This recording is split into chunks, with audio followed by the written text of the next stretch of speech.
आज हम बात करेंगे आगे की व्याख्या की। अस्ति से लेकर व्याकुलस चलते, व्याकुल होकर चला वहाँ तक। प्रिय विद्यार्थियों, बहुत ही रोचक तरीके से मैं आपके सामने इस व्याख्या को प्रस्तुत करूँगा। बहुत ही ध्यान से आपको पढ़ना है ताकि अच्छी तरीके से सब कुछ समझ सको। यहाँ पर ये अस्ति से लेकर व्याकुलस चलित है, इतना ही लिखने का एक मुख्य कारण है कि हमें याद करना है, चाहे कैसे भी करें, क्योंकि विद्या जो है हमारे संस्कृत के अनुसार नगदी का रूपक होती है। जैसे हमारे पास पैसे है तो हम कुछ भी कर सकते हैं, और इसीलिए कहा गया है कंठस्था तु या विद्या। याद रखना, अस्ति से लेकर व्याकुलस चलित है, अस्ति से लेकर व्याकुलस चलित है।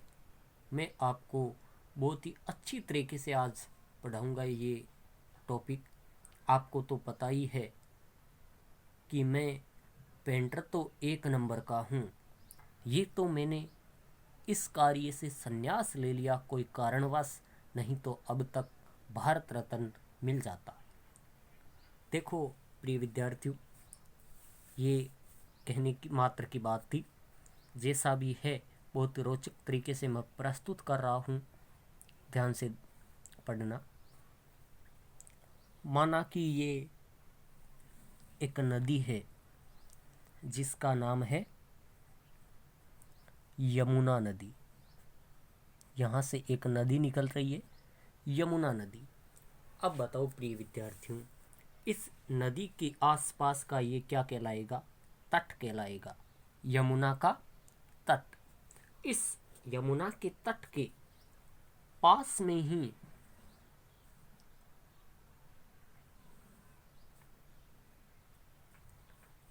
एक बहुत बड़ा एक वृक्ष था। इस वृक्ष पर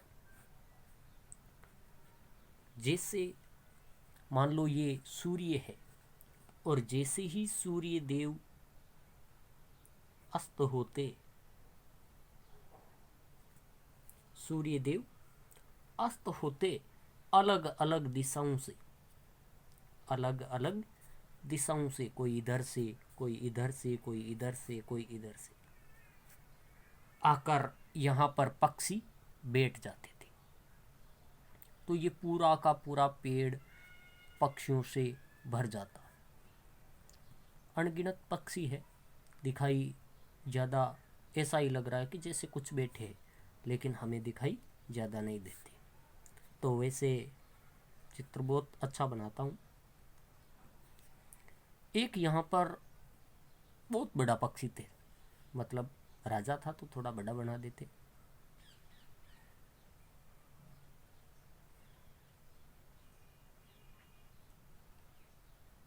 बैठा है अभी तो पैर भी बना देते।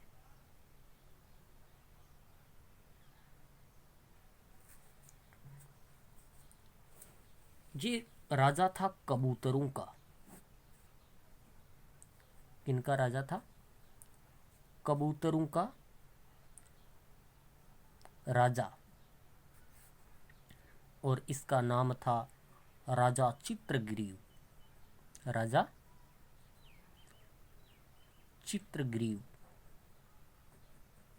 ये राजा भी यहाँ पर, अर्थात इसके सारे के सारे पक्षीगण यहाँ पर बैठते थे रात को आकर, और दिन में वापस दाना चुगने के लिए चले जाते। इसी पेड़ की एक, मान लो ये डाली है, और इस डाली पर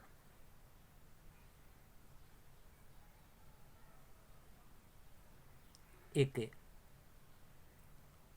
काके कृष्ण है, अर्थात कौवा। कौवा बैठा था। कौवे को वायस भी कहते हैं। वायस। ध्यान रखना, जितने भी नाम लिखता हूँ, जितने भी बातें अलग से बताता हूँ, वो सब कुछ याद रखने योग्य है। जो कौवा रहता था इसने प्रातः स्मरण किया ही नहीं था। हम बोलते हैं ना, सुबह सुबह ईश्वर को याद कर, उठते ही इसने जैसे ही आलस्य के साथ उठते ना, आ करते हुए, तो ये उठा कौवा, और कौवे ने उठते ही किसी एक भयानक वेशधारी को देखा। चलो ये रहा।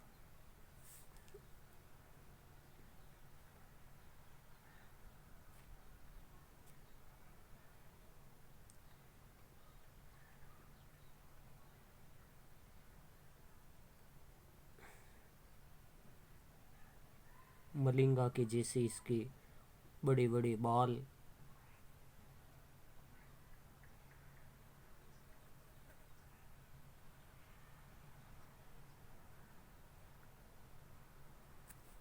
ये ऐसे एक व्यक्ति को आते हुए देखा। इसके हाथ में एक जाल था।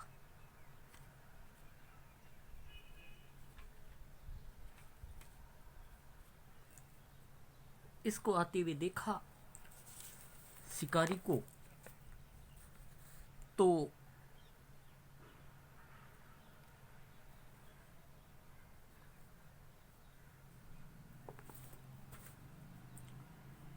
हाँ, इस कौवे का, कोई कौवे को वाइस तो कहते ही है, और इस कौवे का नाम भी था लघुपतनक। नाम क्या था कौवे का?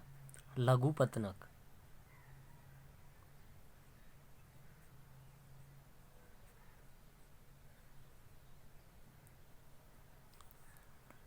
कबूतरों के राजा का नाम चित्रग्रीव, वाइस का नाम पूछे तो लघुपतनक। अब इसने देखा तो सोचा कि भाई आज तो सुबह सुबह ही अनिष्ट दर्शन हुए है, कोई अमंगल कार्य होगा। और ये जो था, ये था एक व्याध। व्याधम, व्याध कहते हैं शिकारी को। किसको? शिकारी को। अर्थात व्याधम यानी शिकारी। शिकारी। और कैसा लग रहा था कौवे ने जब देखा, तो ये बहुत ही भयंकर दूसरे यमराज के समान लग रहा था। और कृतांतम, अलग अलग कर देता हूं, कृतांतम इव द्वितीयम, अर्थात दूसरे यमराज के समान खतरनाक था, बहुत ही दूसरे यमराज के समान लग रहा था। तो इसने सोचा कि आज तो जरूर कुछ अमंगल होने वाला है। और अब देखो, व्याकुलस चलती, और कौवा यहां से उड़ा और इसके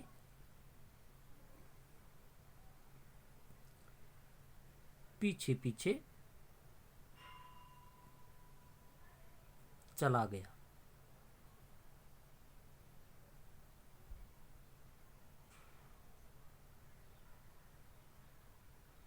कौवा इसके पीछे पीछे चला गया, व्याकुल होकर कौवा इसके पीछे पीछे चला गया।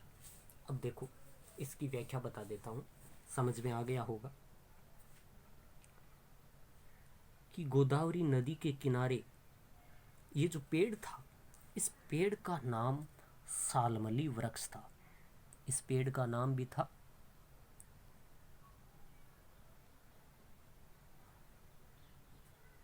सालमली वृक्ष।